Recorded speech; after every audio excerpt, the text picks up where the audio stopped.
three numbers have helped about 14 million Americans get help. You've reached the 988 Suicide and Crisis Lifeline. 988 relaunched 3 years ago, but now one of the choices For LGBTQI+, press 3. could be defunded. This is supposed to be a month of a celebration. It isn't supposed to be a month of additional increasing anxiety. Friday, the Federal Department of Health and Human Services released its budget for 2026, proposing the elimination of the specialized service within 988. It's life and death, not politics. A spokesperson with the White House's Office of Management and Budget told NBC News the proposed budget would provide the same amount for 988 services as last year, $520 million.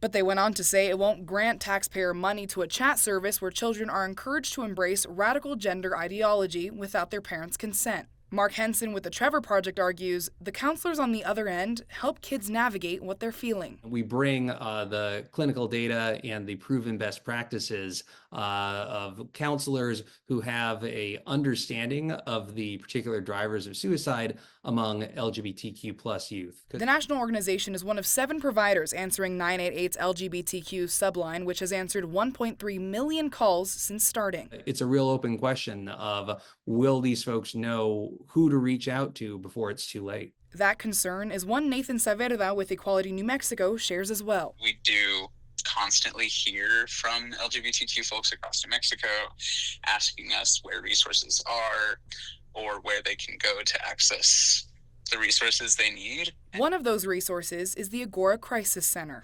Having less resources, especially in a place like New Mexico where healthcare can be difficult to come by, more poverty means that we need more resources, especially free ones like 988 and Agora. The Crisis Center gets around 15,000 calls a year.